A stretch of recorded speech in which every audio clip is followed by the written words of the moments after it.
Today, we're going to look at the long Russian guard. The way Freddie Roach used to teach it to us was just as a straight foul. Because in boxing, and if you even look at the boxing referee's manual, the physical posture for this foul, if you want to issue a warning, you do it like this, and then you do the physical motion for whatever the name of the foul is.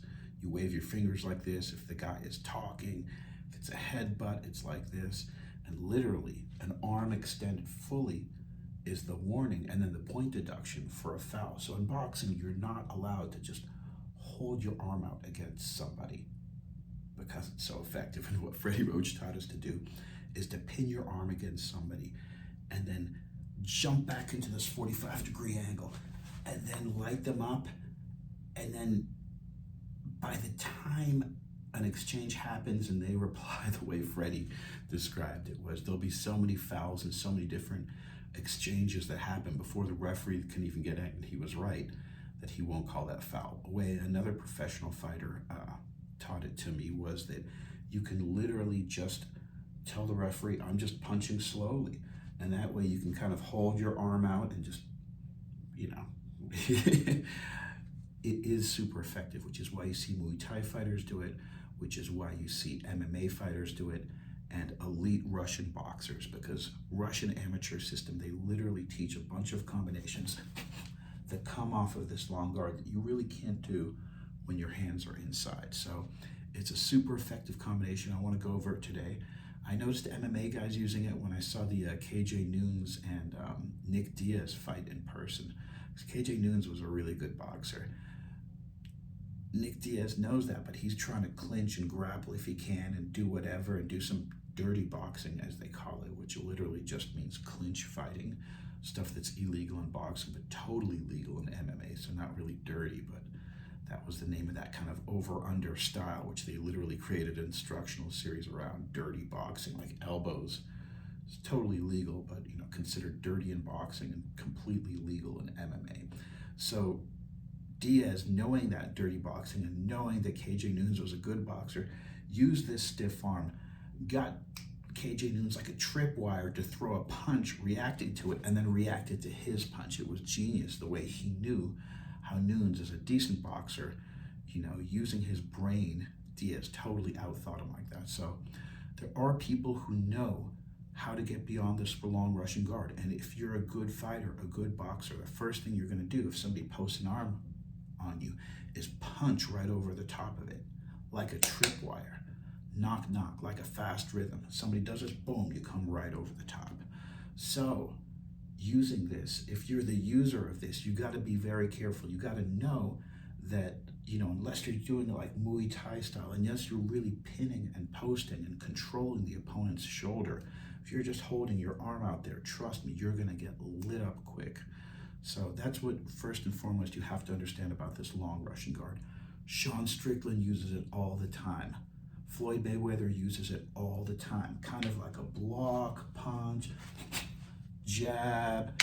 It's in your face. You can't tell whether this is going to turn into a hard strike, an uppercut, a hook, a blinding setup for a rear shot. It's just like, it's what they call a fake shot. It's not a feint. A feint is when you pretend a shot. A fake is when you fully extend a shot, but it has no power, which is what I explained in the peekaboo video. This is how Tyson was so fast. He would literally, people don't realize this, and he explained it too in some rare interviews. He would touch you with no power with one hand, and before you realized it, bam, the other hand with the power is the one that would knock you out. So long Russian guard is so great, especially if you're a taller opponent. Really excellent question last night about one of the peekaboo videos. Some guy said, if you're a taller opponent, can you use the peekaboo style? Great question, man. Thank you. Ideally, if you're a taller opponent, you want to be able to use your length and your range in boxing, but there's always going to be somebody taller and more skilled than you, which is where I'd use the peekaboo. If you do have a height advantage, though, if your opponent's head is right where your shoulder is, then this long Russian guard, this kind of like Tyson Fury dirty boxing, as they call it, is just so effective for that long range distance boxing. And you can use it like the Russian amateur system used, or like Diego Corrales' coach used to get him to do. He'd say, Diego, Chico, rhythm. and he'd just start boxing out of a rhythm, forward and backward, a bunch of different combinations, angulations, moving out of that rhythm. That works great with this kind of like Bukow long Russian guard. I know Bukow's Thai, but he uses this kind of Thai version of it too. But like I said, he's not just sticking his arm out there like the Russian guard and using combinations off of it. He's really pinning it hard and using it as a hard shoulder block and defense and bicep block against incoming punches. So remember that, guys. Inherently, this is a very kind of nuanced and weird style. Freddie taught it to us. Freddie Roach taught it to us. It's like completely a foul that you do. You just kind of like stiff arm and then, fade to one side or the other. Another thing Freddie taught us to do is literally just to do it with the rear arm and blind them and just post here with the rear arm. TJ Dillashaw, I say this all the time, he does that a lot. And it's kind of this gladiator arching war guard that you can do off the inside, which can control your opponent, leading into these kind of Kenny Weldon, custom model, Lomachenko shuffle bumps, which everyone's so fond of these days. And you see I'm like kind of angling and using safety leads while I do these bumps. Not a lot of people do that. They just kind of like to stand there back and forth and realize that yes, you can do an uppercut off of one side and off of the other. It gets so much more nuanced and specific than that. I mean, there's some fighters like Dominic Cruz, literally, strange switched up fighters who try to make their entire style this kind of tricky switch steps. I don't recommend that, but it is a style and it is becoming more popular. So in terms of the long Russian guard, great combinations that you can do off of it, great hooks, great jabs. Kovalev is Sergey Kovalev, the Crusher. He's a great example of this technique, and definitely, it's a nuanced, unique style. It is not your traditional style. The arm is fully extended, leading to long, straight shots and powerful hooks off of both sides. So one of the things I teach, unlike the peekaboo style where you have to have somebody throwing tennis balls at you and working at you on the defense every day so your head movement is good so that your nervous system can handle that much incoming pressure, the Russian guard, or certain systems of power which I teach, or other techniques which really require me to teach them in person. This long Russian guard, it's almost like you could almost learn it on video, because it is just simply a very simple, basic, rudimentary, fundamental system that they teach in the Russian Olympic training program.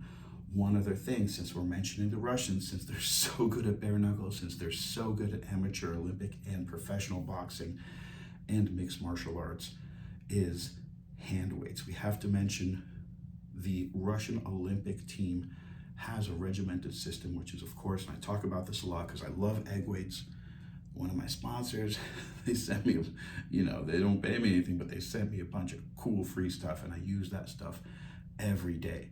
I don't even use stretch bands or hit the bag every day, but especially if I'm traveling and on the road, which is almost all the time, those egg weights are invaluable. I'm telling you, one of my amateur coaches, he himself fought in the amateurs and had something like 32 wins, all by knockout, before he himself got knocked out. And all his coach had him do was shadow box with bricks. So if you don't think, and I know a lot of pros and amateurs aren't big on it, and a lot like Floyd Mayweather are, the Russian Olympic system was built on this, structuring hand weights, lifting it up till, you're almost like Yoel Romero. You're doing 10 minutes with 10-minute weights. It's ridiculous, the type of strength and the type of dexterity and the type of skill and the type of arm strength and body strength and core coordination you get instead of just flailing your arms around when you really start to involve those hand weights. So,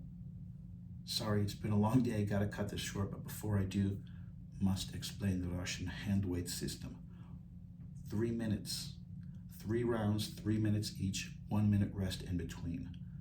Always doing the same routine, all 3 rounds, whatever the combinations are. 1, 2, 3,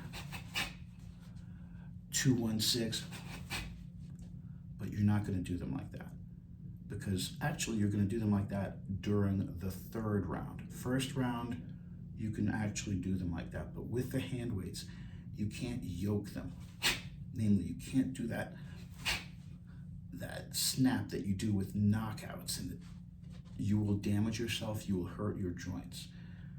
This is how you want to move with hand weights. And if you don't have egg weights, you should get some, because they're so much better than dumbbells. But if you don't, dumbbells are okay. Just get 2-pound dumbbells or 1-pound dumbbells.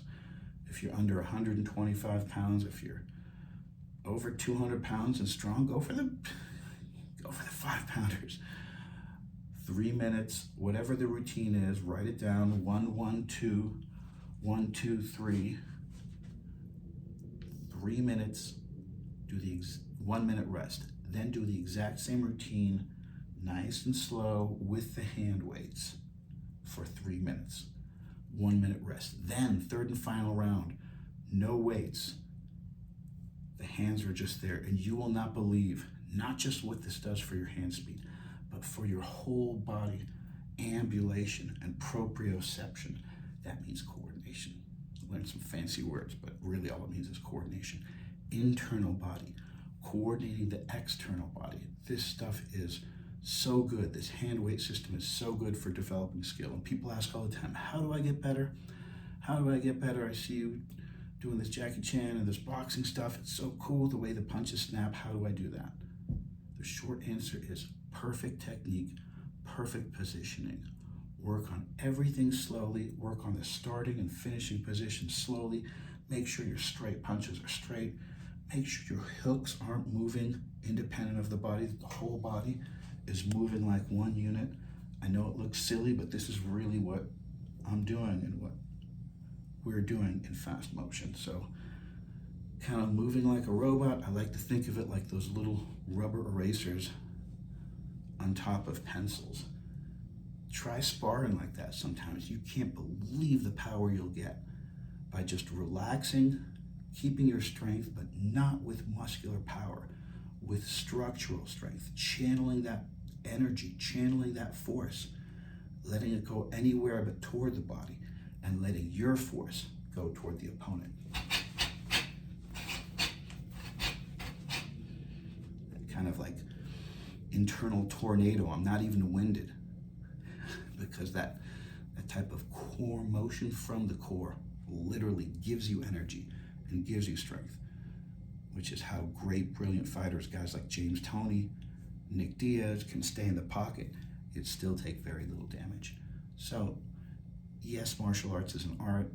Really, more so, it's a science. Most important part, like Frank Shamrock always told me, you have to be a good person. Otherwise, it's just violence. It has to be about self-discovery. It has to be about being a positive person, being a good person in your community. And I really believe that. I pray for all of you.